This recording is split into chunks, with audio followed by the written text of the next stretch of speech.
बात चाहे पुलिस थानों की हो या फिर अधिकारियों तक आने वाली शिकायतों की, कई बार अपराधी ही पीड़ित बनकर कानून का दुरुपयोग करते हैं। लेकिन भला हो आज के जमाने की तकनीकी का, जिसमें कई बार झूठ को सीसीटीवी कैमरों में उजागर होते देखा है। एक ऐसा ही मामला सामने आया है झांसी के सिपरी बाजार थाना क्षेत्र से। देखिए ये रिपोर्ट। कानून बनाए गए हैं लोगों को न्याय दिलाने के लिए, लेकिन आज उन नियम कानूनों को लोग अपने निजी स्वार्थ के लिए इस्तेमाल करने लगे हैं। मामला सिपरी थाना क्षेत्र का है, जिसमें एक व्यापारी के साथ कुछ लोगों ने उसे पेट्रोल पंप से खींचा, उसके साथ अभद्रता करते हुए छीना झपटी की और बाद में वही लोग एसएसपी कार्यालय पीड़ित के खिलाफ शिकायती पत्र लेकर कार्रवाई की मांग के लिए पहुंच गए। दरअसल पीड़ित राहुल के अनुसार वह बीती 6 फरवरी को अपनी स्कूटर में नंदनपुरा के बाधवा पेट्रोल पंप पर पेट्रोल डलाने के लिए आए हुए थे। तभी उनके पीछे से एक कार पेट्रोल पंप पर आकर रुकी, जिसमें से एक व्यक्ति उतरा और सरेआम गुंडागर्दी करते हुए उसने राहुल को खींचते हुए अपनी कार तक लेकर आया। इसके बाद ज़्यादा कुछ बताने की ज़रूरत नहीं, क्योंकि यह पूरी वारदात वहां लगे सीसीटीवी कैमरों में कैद हुई है, जिसे आप अपनी स्क्रीन पर साफ देख सकते हैं। तस्वीरों से स्पष्ट है कि पहले राहुल का पीछा करती हुई कार पेट्रोल पंप के पास आकर रुकी। इसके बाद उसमें से एक पीली शर्ट पहने हुए व्यक्ति उतरा और उसने पेट्रोल डला रहे राहुल उर्फ बंटी शर्मा को भीड़ में से खींचकर उसने अपनी कार में डालने का प्रयास किया। इसके बाद कार से अन्य 4 लोग भी उतर आए और उन्होंने राहुल कौशल के साथ हाथापाई की। उसके मोबाइल छुड़ाने के प्रयास को भी साफ तौर पर देखा जा सकता है। इस बारे में राहुल का आरोप है कि आरोपियों द्वारा उसकी सोने की चैन लूट ली गई। इस घटना के बाद राहुल सिपरी पुलिस से शिकायत करने पहुंचा। यहाँ तक फिर भी गनीमत थी। हद तो तब हो गई जब वही लोग एसएसपी के पास एक शिकायत लेकर पहुंच गए, जो लोग पेट्रोल पंप पर हंगामा कर रहे थे, जिसमें उन्होंने शिकायती पत्र देते हुए राहुल व उनके कुछ अन्य साथियों के नामजद शिकायत करते हुए मारपीट व SC/ST का मुकदमा दर्ज कराने की शिकायत कर दी। यह खबर बीते रोज सोशल मीडिया के कई चैनलों में प्रसारित भी हुई, लेकिन जब न्यूज़ बी की टीम ने दूसरे पक्ष के राहुल कौशल से संपर्क किया तो मामला कुछ और ही नजर आया। पहले आप सुनिए शिकायत करने का उन लोगों की बात जो पेट्रोल पंप पर लगे सीसीटीवी कैमरे में राहुल के साथ छीना झपटी करते नजर आ रहे थे।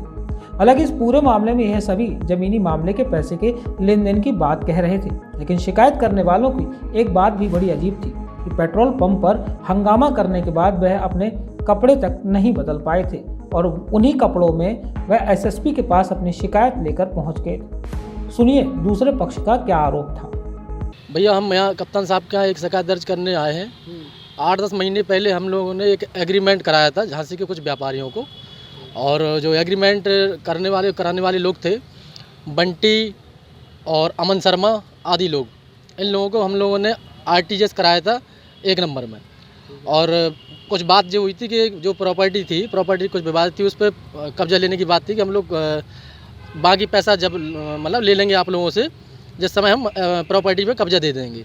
ना तो ये लोग कब्जा दे पाए, जब हम लोग बार कब्जे की बात करते आए, जो लोग टालते आए। टालने के बाद फिर हम लोगों ने इनसे कहा भैया आप ज़मीन पे हमें पोजीशन नहीं दे पा रहे तो हम लोगों का पैसा वापस कर दीजिए। तो उन्होंने कहा हम चलो ठीक है पैसा वापस कर देंगे। उसके बाद हम लोग कई बार इनके घर पे गए, घर पे ये लोग मतलब बदतमीजी करते रहे, नहीं देंगे पैसा, ऐसा होगा वैसा होगा, ये कर देंगे, सरकार हमारी चल रही है, हम लोग BJP के लोग हैं, प्रशासन भी तुम्हारा कुछ नहीं सुनेगा।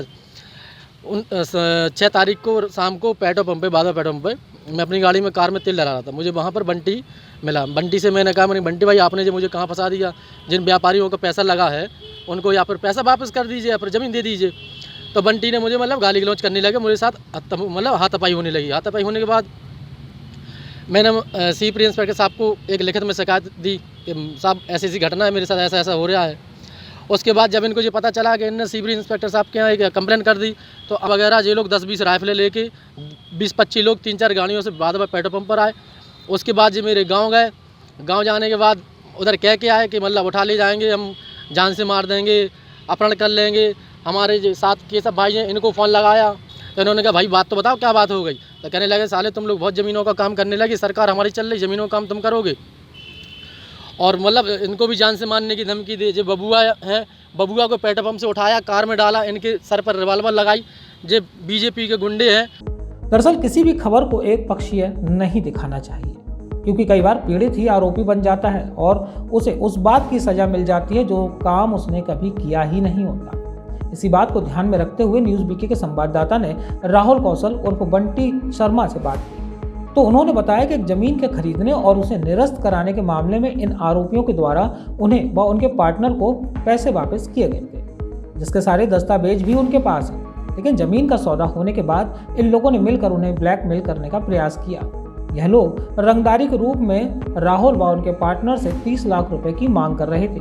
न देने पर उन्होंने पहले धमकी दी और बाद में 6 फरवरी को मौका पाकर सरेआम उनके साथ पेट्रोल पंप पर ही गुंडागर्दी कर दी। इस मामले में कार्रवाई न होने पर अब राहुल सारे साक्ष्यों के साथ उच्च अधिकारियों के पास न्यायालय जाने की बात कह रहे हैं।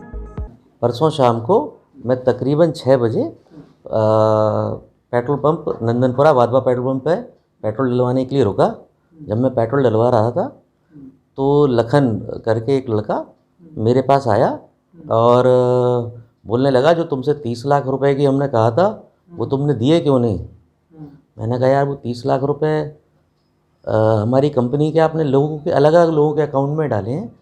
हमने जो एग्रीमेंट कैंसिलेशन कराया था उसका पैसा आपने डाला है और वो तहसील में कैंसिल हुआ है, सारा पैसा एक नंबर में आया है। बोला, अभी तुम मुझे जानते नहीं हो, मैं तुम्हें 15-20 दिन से समझा रहा हूँ कि मैं आपके ऊपर SC/ST एक्ट लगवा के और आपको बंद करवा दूंगा अगर आपने ये पैसा मुझे नहीं दिया।